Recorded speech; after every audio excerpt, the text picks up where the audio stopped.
Hello everyone and welcome back to Snowbound Screams. Tonight, we travel into the forgotten backroads of America, places where light fades, and what remains are stories that refuse to die. Across these hills, rivers, and empty towns are accounts drawn from witness reports, police files, and archived broadcasts.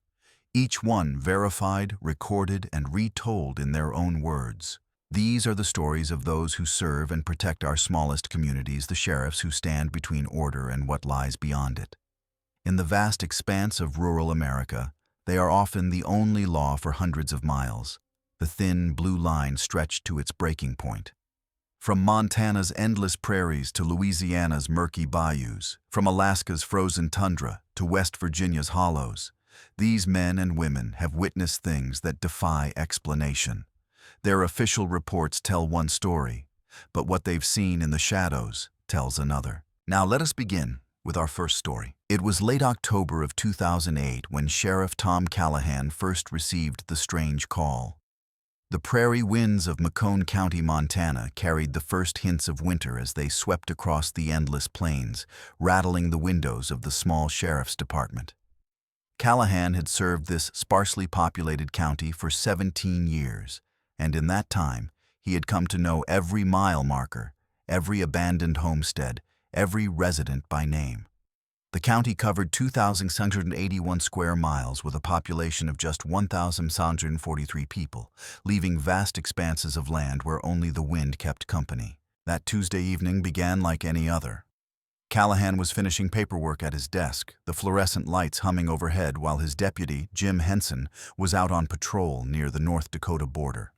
The radio crackled occasionally with routine traffic, a farmer reporting a missing calf, a request for a welfare check on an elderly resident, the ordinary business of keeping watch over so much territory with so few resources.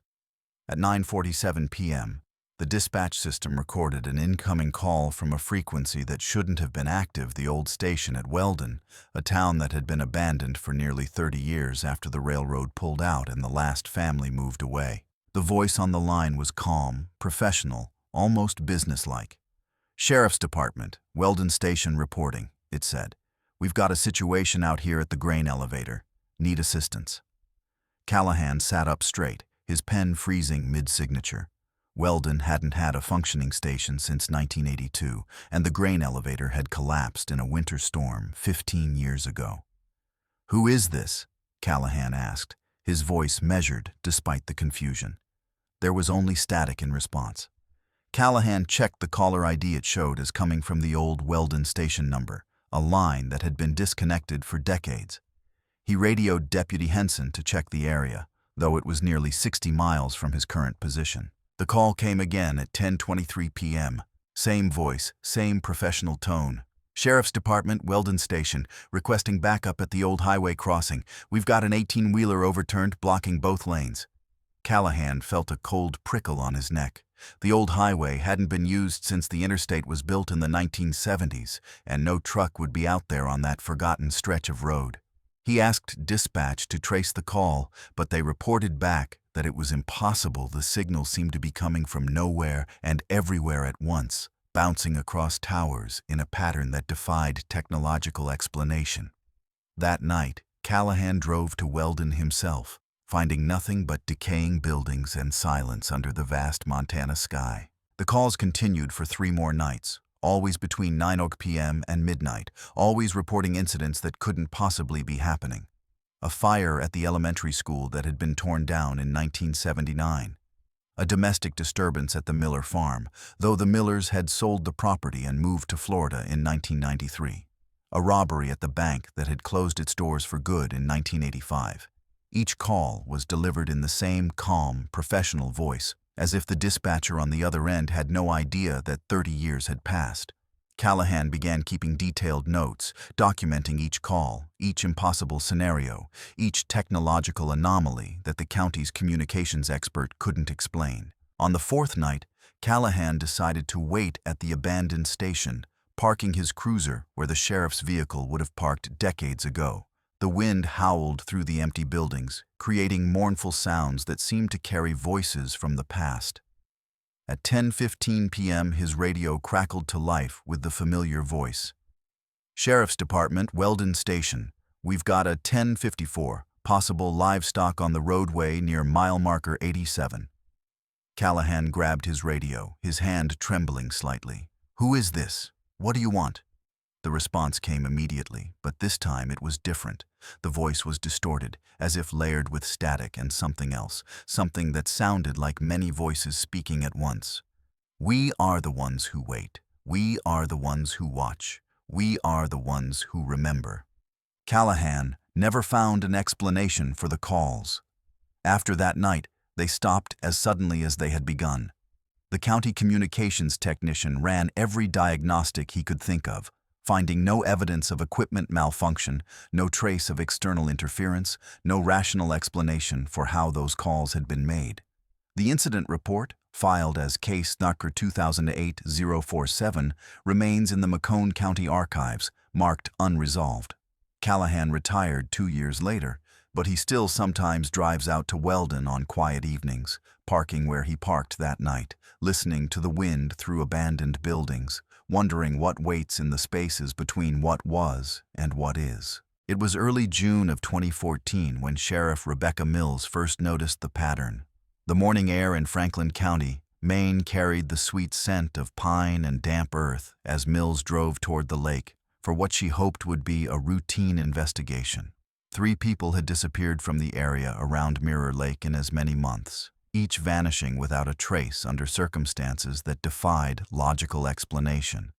Mills had been elected sheriff 2 years earlier, the first woman to hold the position in the county's history, and she had approached the job with methodical precision and an unwavering belief that every mystery had a rational solution. The first disappearance had been in March, a teenage boy who went fishing after school and never returned home. His boat was found moored at the dock, his tackle box neatly arranged, his half-eaten sandwich still on the cooler where he'd left it.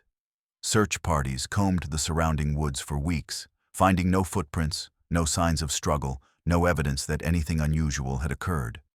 The boy's parents still left the porch light on every night, hoping against hope that their son would walk up the driveway, explaining that he'd simply lost track of time.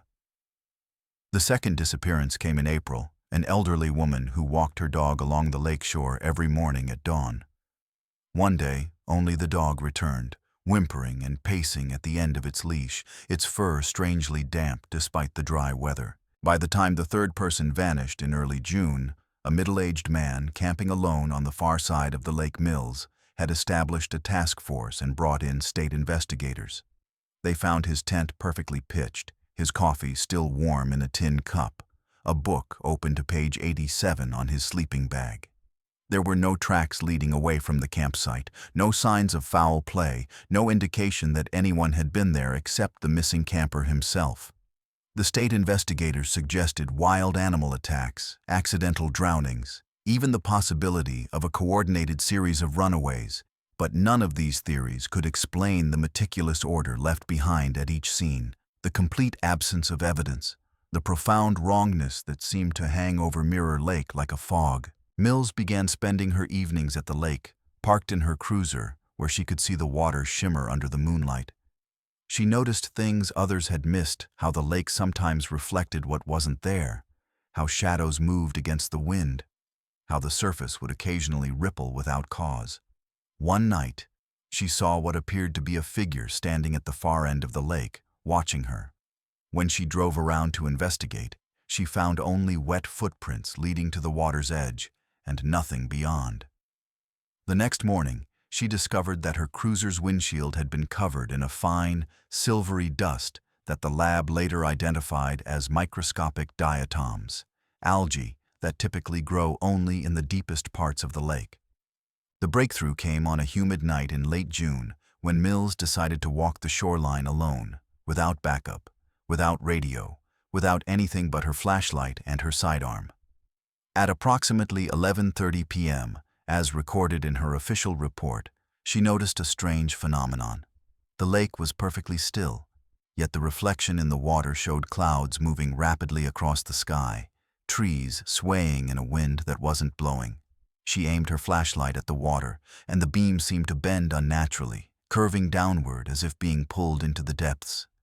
That's when she heard it, a sound like distant whispers, overlapping and indistinct, coming from somewhere below the surface. Mills stood frozen at the water's edge, her training screaming at her to retreat, but her curiosity compelling her to stay. The whispers grew louder, resolving into what sounded like the names of the missing people, spoken not by human voices, but by something that mimicked human speech imperfectly. She felt a strange pull, a magnetic attraction to the water that made her feet feel heavy, her thoughts sluggish. Her flashlight flickered and died, leaving only the moonlight to illuminate the scene.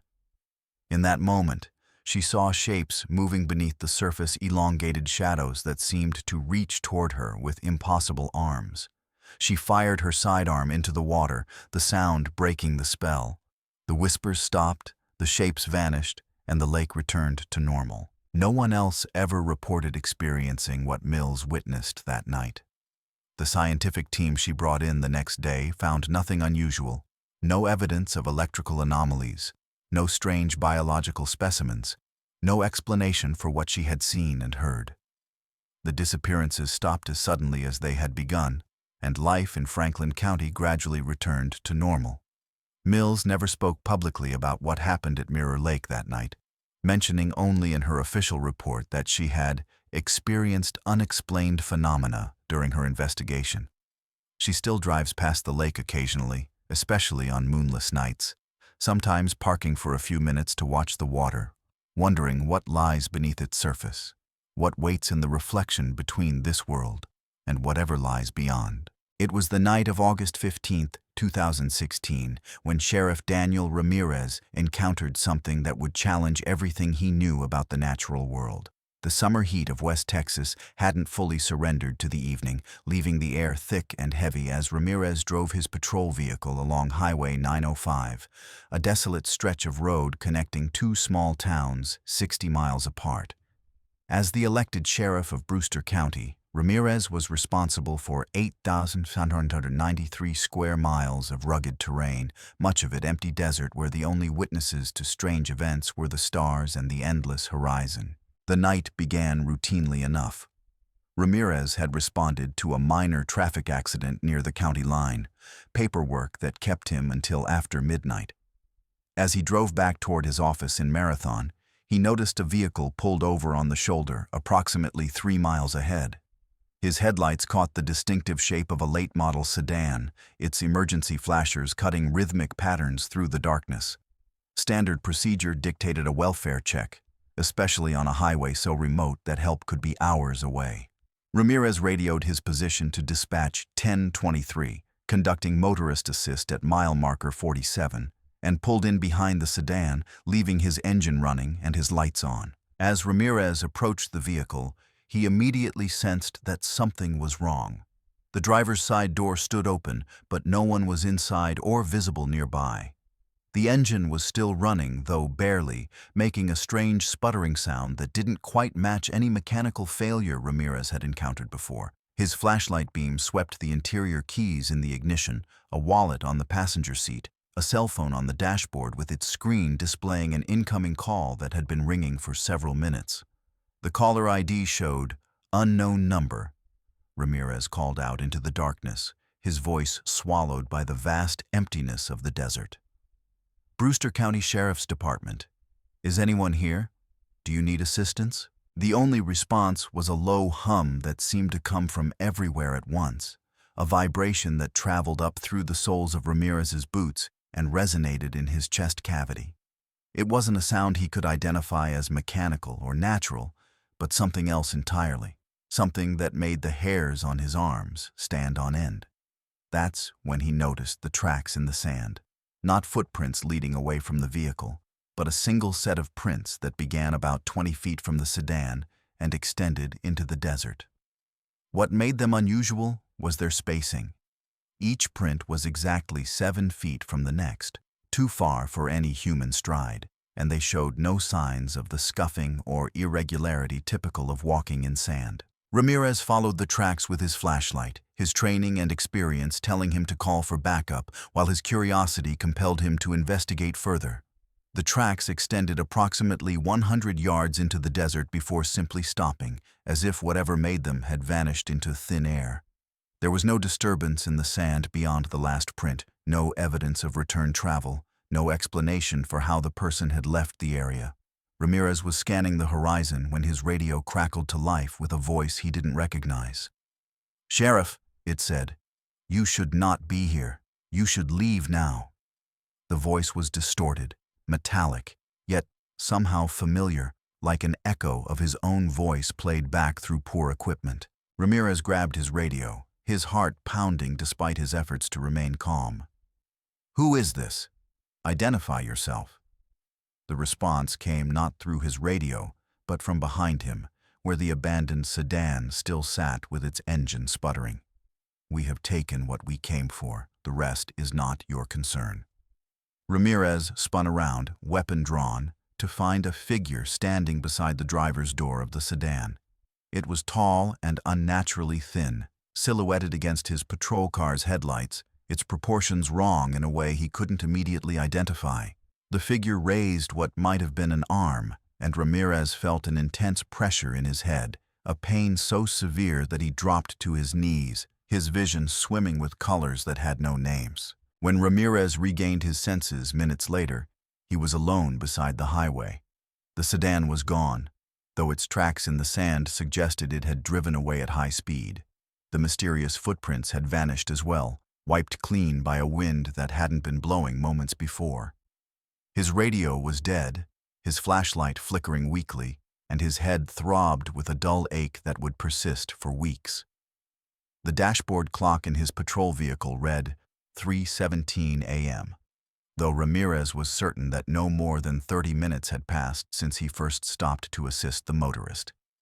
A call to dispatch revealed that no one had heard his earlier transmission, and there was no record of any vehicle being reported missing or disabled in that area. The official incident report, filed as case in 2016-089, describes a possible motorist assistance with unexplained departure. Ramirez made no mention of the strange voice on his radio, the mysterious figure, or the missing time. To this day, he cannot explain what happened that night on Highway 905, though he sometimes wakes in the middle of the night with the echo of that voice in his head, "You should not be here," and the unsettling certainty that something else patrols the vast emptiness of West Texas, something that doesn't appear in any law enforcement manual or field guide. It was the bitter cold of January 2012 when Sheriff Eric Johansson first encountered the impossible footprints. The Arctic wind swept across the frozen landscape of the North Slope Borough, Alaska, carrying snow that glittered like diamond dust in the brief hours of daylight. Johansson had been the elected sheriff for this sprawling northern region for 6 years, responsible for an area larger than 39 of the 50 United States combined, with a population of fewer than 10,000 people scattered across remote villages, connected only by air, water, and seasonal ice roads. In this extreme environment, where temperatures regularly dropped to 50 degrees Celsius, survival depended on understanding the land, respecting its dangers, and never underestimating its mysteries. The call came in on a Wednesday morning at 9:17 a.m. A construction crew working on the new ice road to the village of Atkasuk had discovered something strange, a set of footprints leading away from a remote research station that had been abandoned for the winter. What made the discovery unusual was that the footprints appeared suddenly in the middle of a vast expanse of untouched snow, with no tracks leading to them and no equipment nearby that could explain their presence. Johansson loaded his snowmobile with emergency gear and headed out, the 87-mile journey taking nearly 3 hours in the deteriorating weather conditions. When Johansson arrived at the research station, he found exactly what the construction crew had described: a single set of footprints extending eastward from the station's main building, disappearing into the white wilderness. What made them unsettling was their size and spacing. Each print measured approximately 18 inches in length, far larger than any human foot, and they were spaced at regular intervals of 12 feet, suggesting a stride that would be impossible for any known creature. The depth of the prints indicated significant weight, Yet there were no drag marks or signs of the strain such weight would typically cause in snow. Johansson radioed his deputy to check satellite imagery of the area from the previous 24 hours, but the response came back negative. The station had been surrounded by untouched snow until that morning. Johansson followed the tracks for approximately 2 miles, his snowmobile struggling to maintain a steady course in the worsening weather. The footprints continued with unnerving regularity, never faltering, never varying in their impossible stride, never showing any signs of the person or creature that made them tiring or changing direction. What struck Johansson as particularly strange was that the snow within each footprint was melted and refrozen, creating a crystalline structure that seemed to absorb light rather than reflect it, making each print appear as a dark hole in the brilliant white landscape. The temperature gauge on his snowmobile read 47 degrees, cold enough that exposed skin would freeze in minutes, yet whatever made these tracks had been barefoot, leaving perfect toe impressions in the snow. As Johansson followed the tracks further from the research station, he noticed something that made his blood run cold. The footprints occasionally passed directly over obstacles without any deviation. They crossed pressure ridges in the ice that rose several feet high. They traversed open leads of water that should have been too deep to walk across. They climbed steep inclines without any change in stride length or depth of impression. It was as if the being that made these tracks was unaffected by the physical laws that governed the rest of the world, as if it moved through the landscape rather than on it.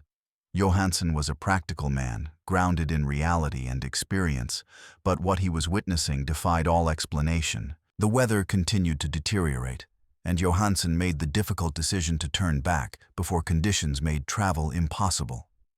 As he retraced his route, he noticed something that hadn't been apparent on the outbound journey. The footprints had changed. Where they had previously been uniform in size and depth, they now varied slightly, as if whatever made them was adapting to the terrain in ways that suggested intelligence rather than instinct. More disturbingly, some of the prints showed what appeared to be claw marks at the toe, though these hadn't been present in the earlier tracks. Johansson documented these changes with photographs, his hands growing numb despite his insulated gloves, his breath freezing on his beard in intricate patterns. Back at his office in Barrow, Johansson reviewed the evidence he had collected. The photographs showed the impossible tracks clearly, though they failed to capture the unsettling quality of the crystalline structure within each print. The GPS data from his snowmobile confirmed the route he had followed, though it couldn't explain how the tracks had crossed impassable terrain. The weather report from the day showed no anomalies that might account for melting and refreezing of snow, no explanation for how bare feet could have survived in the extreme cold.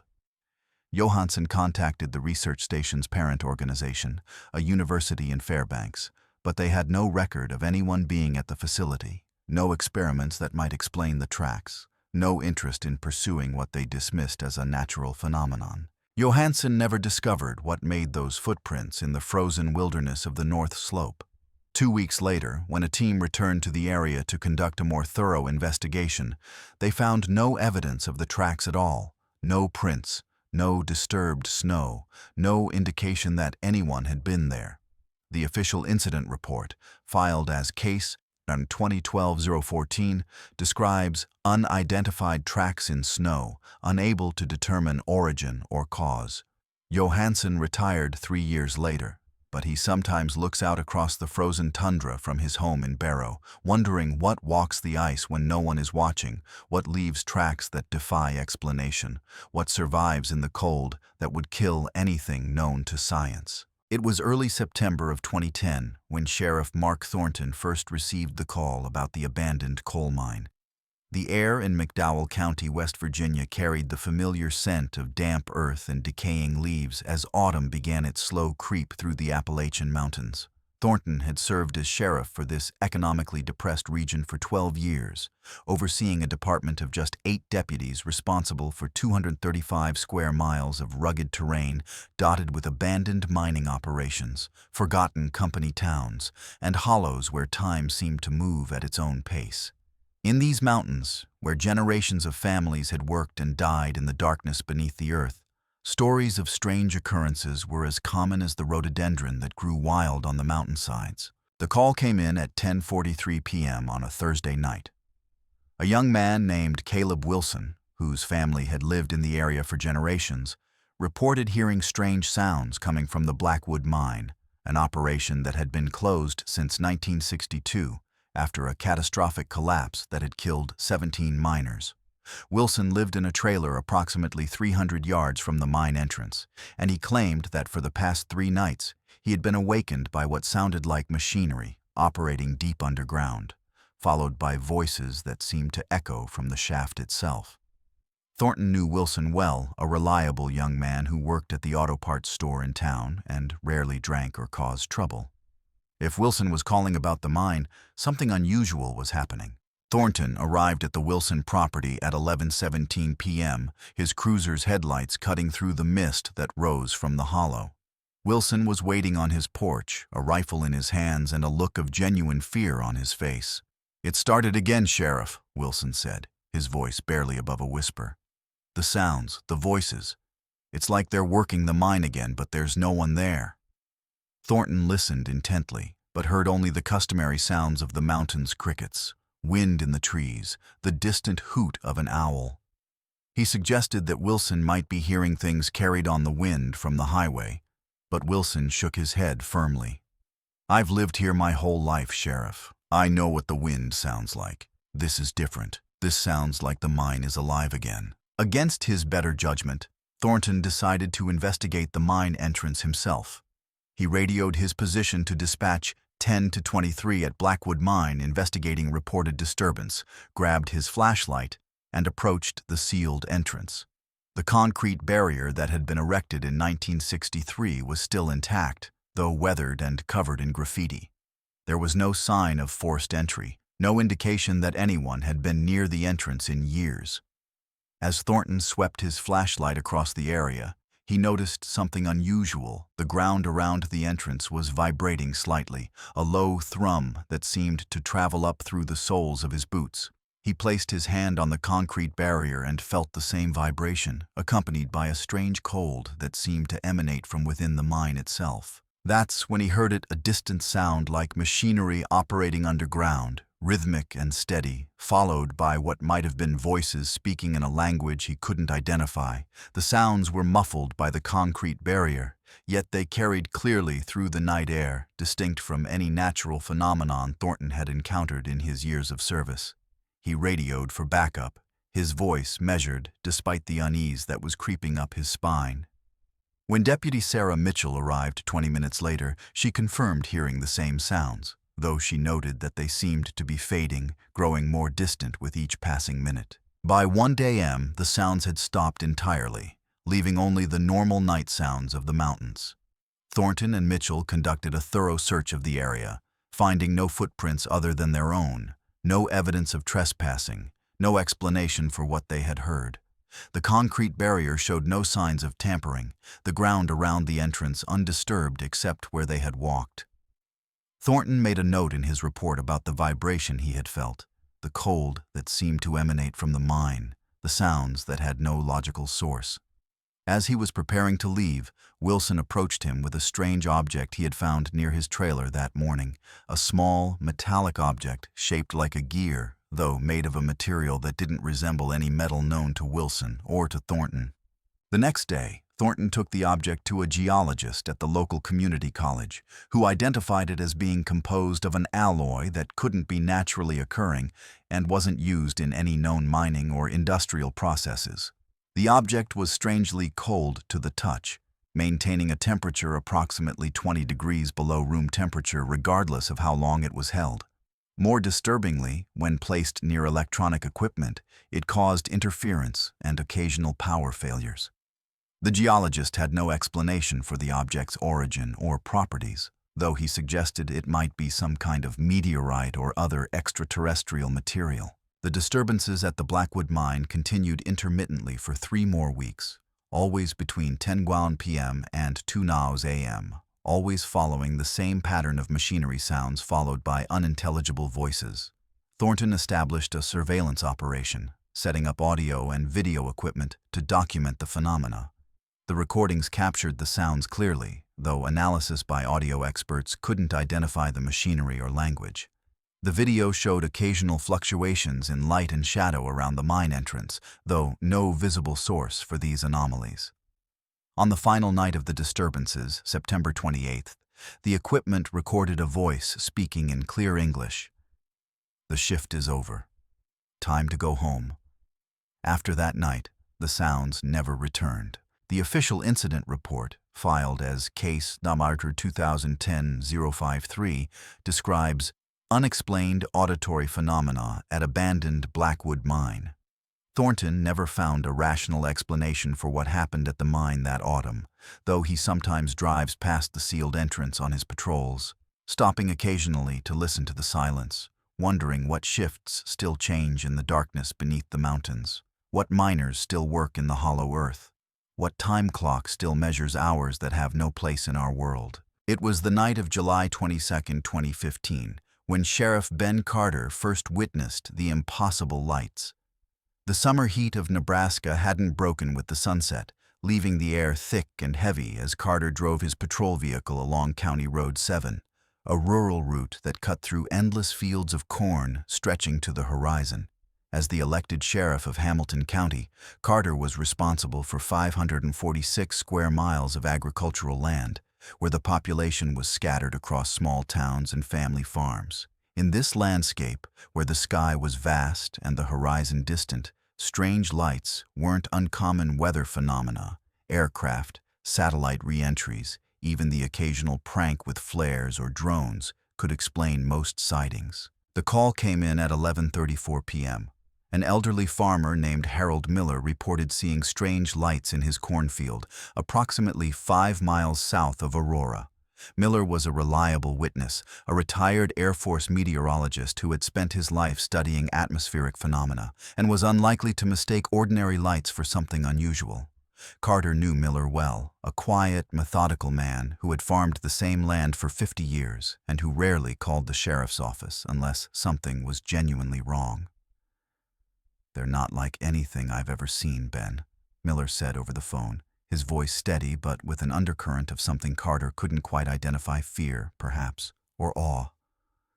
"They're moving in patterns that don't make sense. Not aircraft, not weather, not anything I can explain." Carter arrived at the Miller farm at 11:58 p.m., finding the elderly man waiting on his porch with a pair of binoculars and a camera with a telephoto lens. The cornfield stretched across approximately 80 acres, the stalks standing nearly 7 feet tall in the July growth. As Carter's eyes adjusted to the darkness, he saw what Miller was referring to: lights moving through the cornfield, approximately 200 yards from the farmhouse. They weren't like any lights Carter had seen before, spherical in shape, approximately the size of a basketball, glowing with a soft, blue-white light that seemed to pulse gently. They moved in patterns that defied explanation, sometimes hovering motionless, sometimes darting rapidly between rows of corn, sometimes moving in perfect geometric formations that suggested intelligence rather than random motion. Carter radioed dispatch to report his observations, 10:23 at Miller Farm, investigating unusual light phenomena, and asked his deputy to bring the department's FLIR, forward-looking infrared camera, and a drone with thermal imaging capabilities. As he waited for backup, he and Miller watched the lights continue their strange dance through the cornfield. What struck Carter as particularly unusual was the absence of sound. The lights moved completely silently, despite their rapid acceleration and sudden changes in direction. There was no breeze to stir the corn, no engine noise, no indication of what was propelling these objects through the field. When Deputy Rachel Williams arrived with the specialized equipment at 12:47 a.m., Carter was both relieved and unsettled to see that the lights were still active. Williams launched the drone, which transmitted thermal images to a monitor set up on the tailgate of her truck. The images showed something that defied explanation. The lights appeared as cold spots in the cornfield, approximately 30 degrees cooler than the surrounding air and vegetation. This was the opposite of what would be expected from conventional lighting or combustion sources, which typically produce heat rather than cold. The FLIR camera showed the same phenomenon. The lights registered as areas of intense cold rather than heat. Carter and Williams decided to approach the lights on foot, moving cautiously through the corn in a flanking maneuver. As they drew within approximately 50 yards, the lights suddenly changed their behavior, moving rapidly toward the deputies' positions. Carter radioed for them to hold their ground, his training telling him to maintain observation rather than engage.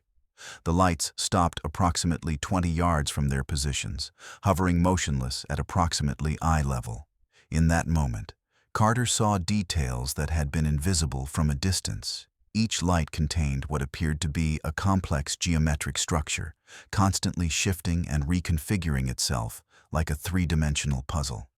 The light seemed to emanate from within these structures rather than from a surface source. What happened next would challenge everything Carter believed about the natural world. As he and Williams watched, one of the lights extended what appeared to be a tendril of energy toward them, a beam of darkness that seemed to absorb light rather than emit it. Carter felt a strange sensation, like static electricity passing through his body, followed by a cold that had nothing to do with the night air. Williams cried out and stumbled backward, her face pale in the dim light.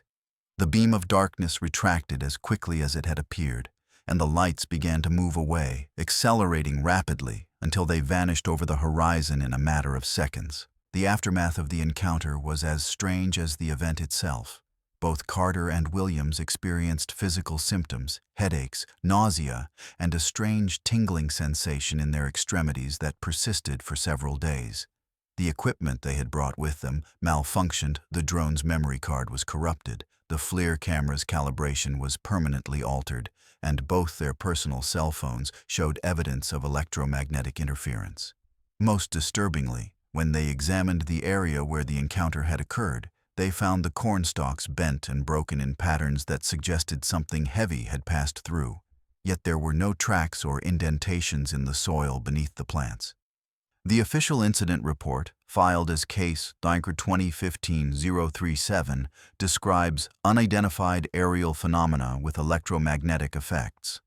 Carter never found a satisfactory explanation for what he and Williams witnessed that night in the cornfield, though he consulted with experts from the military, civilian aviation authorities, and even a ufologist who had tracked similar sightings in the Midwest. None could explain the cold spots on thermal imaging, the beam of darkness, or the physical symptoms experienced by the deputies. Carter still sometimes drives past the Miller farm at night, parking on the county road to watch the cornfield, wondering what harvest comes in the darkness when no one is watching, what patterns form in the rows when ordinary eyes are turned away. It was the humid night of August 5, 2017, when Sheriff Andre Broussard first encountered what the locals called the Rougarou's warning. The air in St. Martin Parish, Louisiana was thick with moisture and the scent of cypress and stagnant water as Broussard guided his patrol boat through the winding channels of the Atchafalaya Basin. As the elected sheriff for this parish of swamps, bayous, and small Cajun communities, Broussard was responsible for 816 square miles of waterways and wetlands where traditional law enforcement methods often proved inadequate. In this landscape, where the line between water and land blurred with the seasons, and where folklore and reality mingled like the currents of the bayou itself, strange occurrences were accepted as part of the natural order. The call came in at 9:28 p.m. An elderly fisherman named Jean-Baptiste reported hearing strange sounds and seeing unusual lights near his camp on Grand Lake, a remote area accessible only by boat. Baptiste, a lifelong resident of the basin, was known for his practical nature and his deep knowledge of the swamps. If he was calling about something unusual, it was worth investigating. "It's not the Rougarou, Sheriff," Baptiste said over the radio, his voice strained with an emotion Broussard couldn't quite identify. "I know what that sounds like. This is something else. Something new." The reference to the Rougarou, a creature from Cajun folklore similar to a werewolf, was common in the parish, though Broussard had never encountered anything that couldn't be explained by misidentification, alcohol, or deliberate hoaxing. Broussard arrived at Baptiste's camp at 10:17 p.m., his boat's spotlight cutting through the mist that rose from the water. The camp was a simple structure on stilts, accessible only by a small dock that extended into the bayou. Baptiste was waiting on the dock, a shotgun in his hands and a look of genuine fear on his face. "They're out there again, Sheriff," he said, pointing toward a dense cypress grove approximately 200 yards away. "Not human, not animal, something else." Broussard listened intently but heard only the customary sounds of the swamp insects, frogs, the occasional splash of a fish or alligator. He asked Baptiste to describe what he had seen and heard, and the old fisherman spoke of lights that moved too deliberately to be fireflies, of sounds that resembled human speech but in no language he recognized, of the feeling of being watched by something intelligent and malevolent. Against his better judgment, Broussard decided to investigate the area Baptiste had indicated. He radioed his position to dispatch 1023 at Baptiste Camp, investigating reported disturbance, and guided his boat slowly toward the cypress grove, his spotlight sweeping across the water and the trees.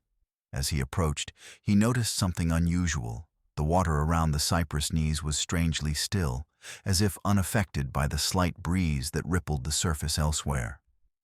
The insects that normally provided a constant chorus in the swamp had fallen silent, creating an unnatural quiet that was more unsettling than any noise could have been. That's when he saw it, a light moving between the cypress trees, approximately 8 feet above the water. It wasn't like any light Broussard had seen before, a soft, greenish glow that seemed to pulse gently, illuminating the Spanish moss that hung from the branches like spectral curtains. The light moved in a pattern that suggested intelligence rather than random motion, sometimes hovering motionless, sometimes darting rapidly between trees, sometimes following the contours of the shoreline as if searching for something. Broussard grabbed his binoculars, trying to identify the source of the light, but could see only the glow itself. No structure, no bulb, no apparent mechanism. As Broussard watched, another light appeared, identical to the first, but moving independently. The two lights began to interact, approaching and retreating from each other in what seemed like a deliberate dance. Broussard felt a strange sensation, like static electricity passing through his body, followed by a cold that had nothing to do with the night air. That's when he heard it, a sound like whispering, coming from multiple directions at once, though he couldn't identify any specific words or language. The sound seemed to emanate from the water itself, rising through the air like vapor, surrounding him with voices that spoke in tongues he had never heard. Broussard radioed for backup, his voice measured despite the unease that was creeping up his spine. When Deputy Marie Leblanc arrived 20 minutes later, she confirmed seeing the lights and hearing the strange whispers, though she noted that they seemed to be fading, growing more distant with each passing minute. By 11:45 p.m., the lights had vanished entirely, leaving only the normal night sounds of the swamp. Broussard and Leblanc conducted a thorough search of the area, finding no footprints other than their own, no evidence of trespassing, no explanation for what they had seen and heard. The water around the cypress knees had returned to normal, rippling gently with the breeze, and the insects had resumed their nightly chorus. The next day, Broussard returned to the area with a team from the Louisiana Department of Wildlife and Fisheries. They found no evidence of unusual animal activity, no signs of chemical or biological contamination, no explanation for the lights or sounds. What they did find was a series of circular depressions in the mud beneath the cypress trees, each approximately 3 feet in diameter and arranged in a geometric pattern that suggested deliberate design rather than random occurrence. The depressions showed no signs of animal tracks or human footprints leading to or from them, as if whatever had created them had appeared and vanished without touching the surrounding ground. The disturbances continued intermittently for 2 more weeks, always between 9 p.m. and midnight, always following the same pattern of lights and whispers. Broussard established a surveillance operation, setting up audio and video equipment to document the phenomena. The recordings captured the lights and sounds clearly, though analysis by experts couldn't identify the source or nature of either. The video showed occasional fluctuations in light and shadow around the cypress grove, though no visible source for these anomalies. On the final night of the disturbances, August 19th, the equipment recorded a voice speaking in clear French, Nous avons trouvé ce que nous cherchions. Il est temps de partir. We have found what we were looking for. It is time to leave. After that night, the lights and whispers never returned. The official incident report, filed as Case Charter 2017-042, describes unexplained light and sound phenomena in the Atchafalaya Basin. Broussard never found a rational explanation for what happened in the cypress grove that summer, though he sometimes patrols the area at night, cutting his engine and drifting silently through the water, listening to the sounds of the swamp, wondering what else moves through the bayous when ordinary eyes are turned away. What searches in the darkness beneath the cypress trees? What whispers in languages that have no place in our world? It was the crisp autumn evening of October 31st, 2013, when Sheriff Emily Watson first encountered what would become known as the echo chamber. The air in Letcher County, Kentucky, carried the distinctive scent of fallen leaves and wood smoke as Watson drove her patrol vehicle through the winding roads of the Appalachian Mountains. As the elected sheriff for this rugged region of eastern Kentucky, Watson was responsible for 332 square miles of mountainous terrain, dotted with small coal mining communities, isolated homesteads, and vast tracts of undeveloped forest. In these mountains, where echoes carried for miles and shadows seemed to move with a life of their own, strange occurrences were often attributed to imagination or superstition rather than reality.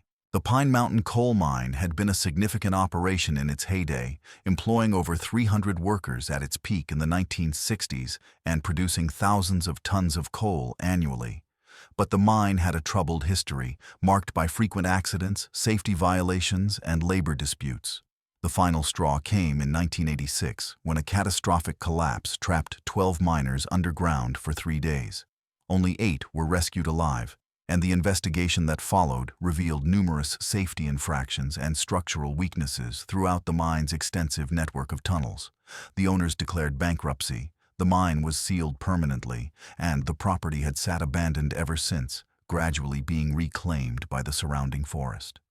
Local legends had grown around the mine in the decades since its closure, with tales of ghost sightings and strange sounds becoming part of the community's folklore. The call came in at 8:47 p.m. on Halloween night. A young woman named Amber Hayes reported hearing what sounded like a child crying for help from deep within the abandoned Pine Mountain coal mine. Hayes lived with her family in a house approximately 500 yards from the mine entrance, and she claimed that for the past hour she had been hearing the cries interspersed with what sounded like mining equipment operating underground. Watson knew Hayes well, a sensible college student home for the holiday, not prone to exaggeration or prank calls. If Hayes was calling about the mine, something unusual was happening. The timing was particularly notable. Halloween night, when the boundary between the mundane and the mysterious was said to be at its thinnest. Though Watson, a pragmatic law enforcement officer with 15 years of experience, paid little attention to such superstitions. Watson arrived at the Hayes property at 9:15 p.m., her cruiser's headlights cutting through the mist that rose from the hollow. The Hayes family home was a modest, single-story structure that had been in Amber's family for 3 generations, originally built to house a mining foreman back when the operation was still active. Hayes was waiting on her porch, her face pale and her hands trembling slightly.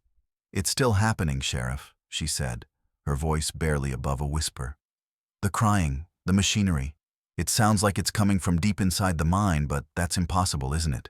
The mine has been closed for nearly 30 years. Watson listened intently but heard only the customary sounds of the mountains. Wind in the trees, the distant hoot of an owl, the occasional rustle of leaves. She suggested that Hayes might be hearing things carried on the wind from the highway, but Hayes shook her head firmly. "I've lived here my whole life, Sheriff.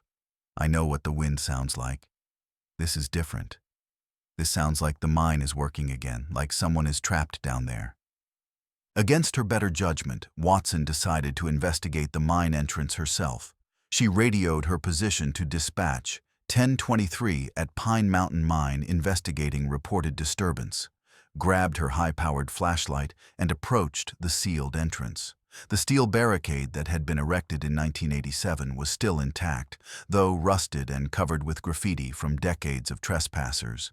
There was no sign of forced entry, no indication that anyone had been near the entrance in years. As Watson swept her flashlight across the area, she noticed something unusual. The ground around the entrance was vibrating slightly, a low thrum that seemed to travel up through the soles of her boots. She placed her hand on the steel barricade and felt the same vibration, accompanied by a strange cold that seemed to emanate from within the mine itself, despite the relatively mild autumn air. That's when she heard it. A distant sound like machinery operating underground, rhythmic and steady, followed by what sounded like a child crying for help. The sounds were muffled by the steel barricade, yet they carried clearly through the night air, distinct from any natural phenomenon Watson had encountered in her years of service. The machinery sounds resembled the heavy equipment used in mining operations, the rumble of conveyor belts, the clanking of metal on metal, the occasional burst of what might have been hydraulic systems.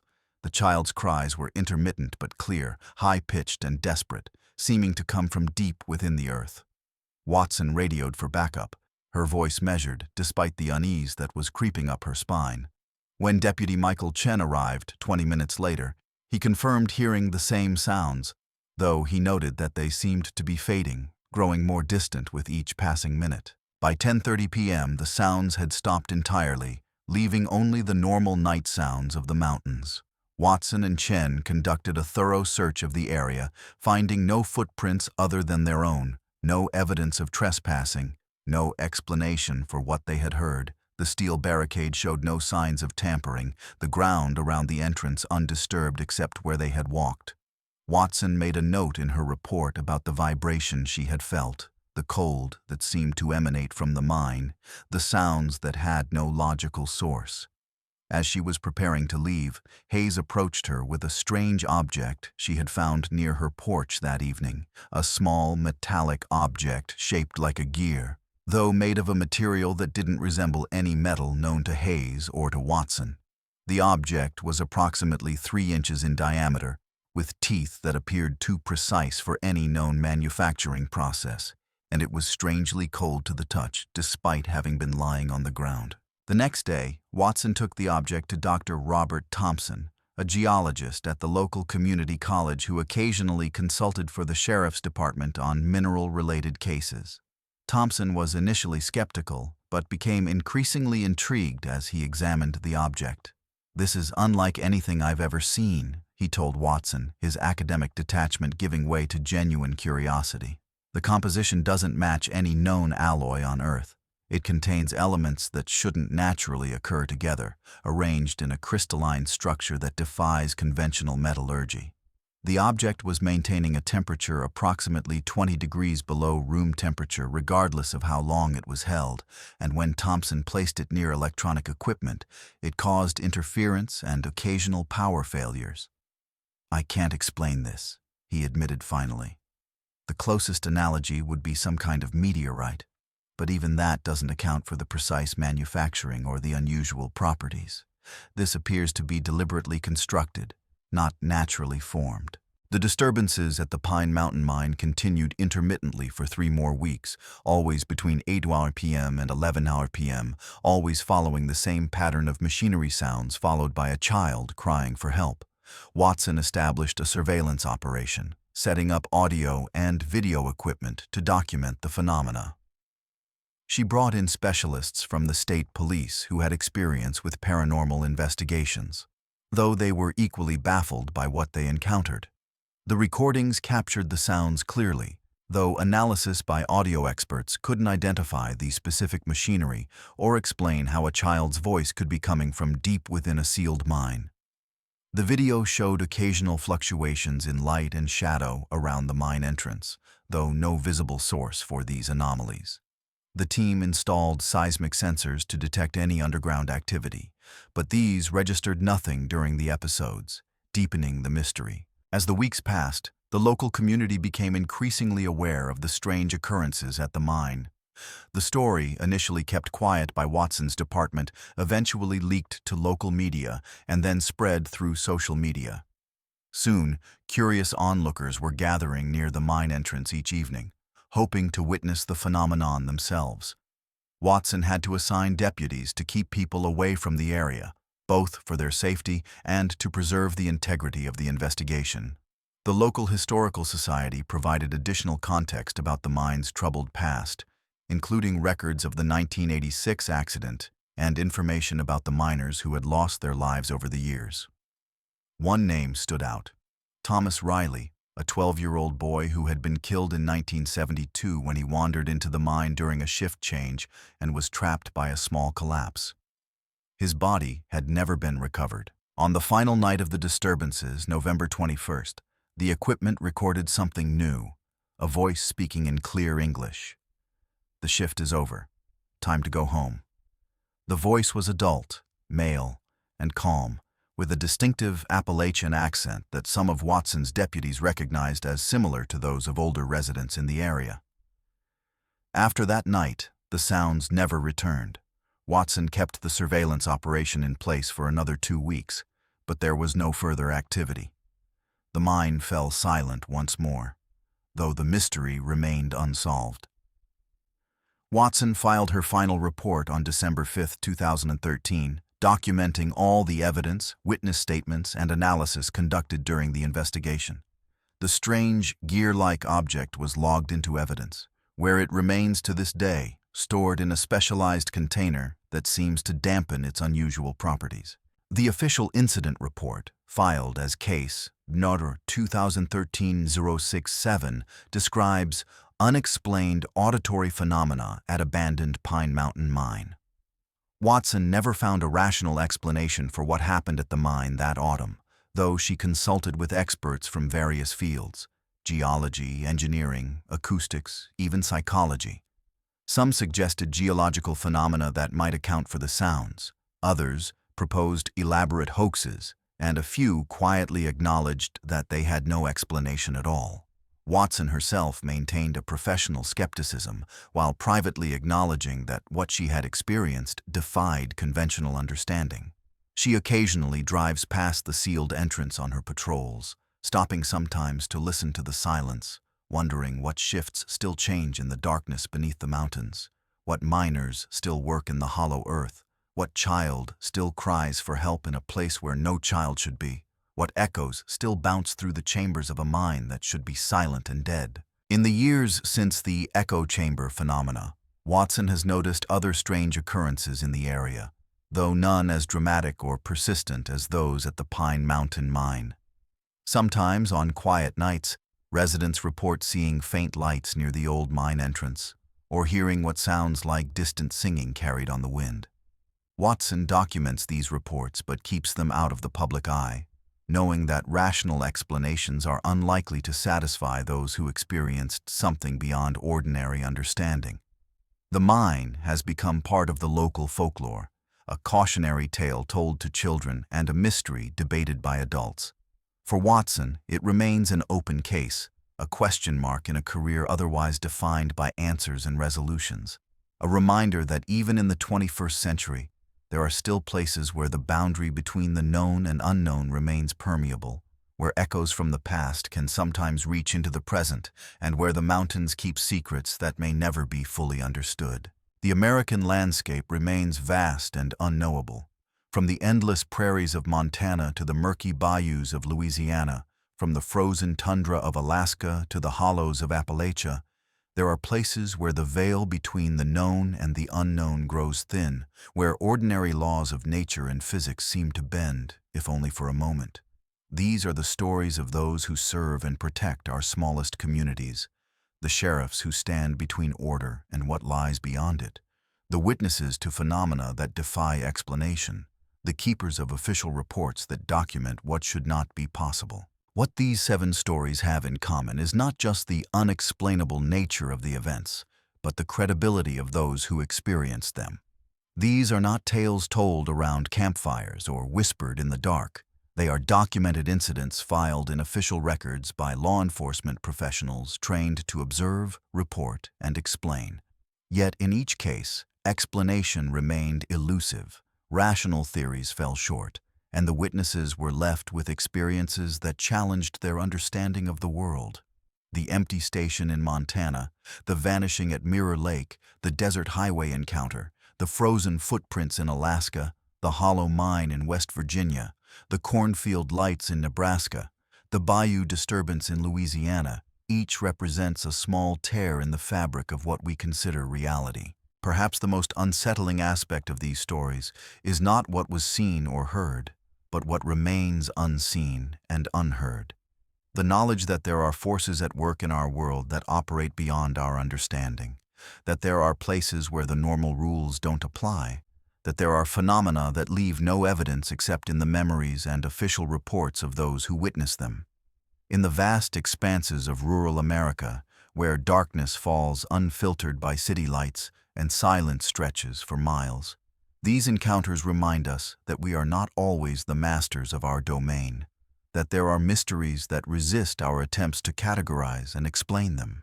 The sheriffs in these stories did what they were trained to do. They documented what they observed. They sought rational explanations.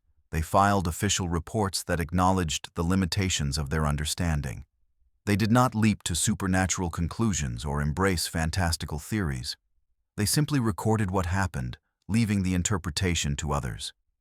In doing so, they created a record of the unexplainable, a testament to the limits of human knowledge and the persistence of mystery in a world that often seems to have been fully explored and explained.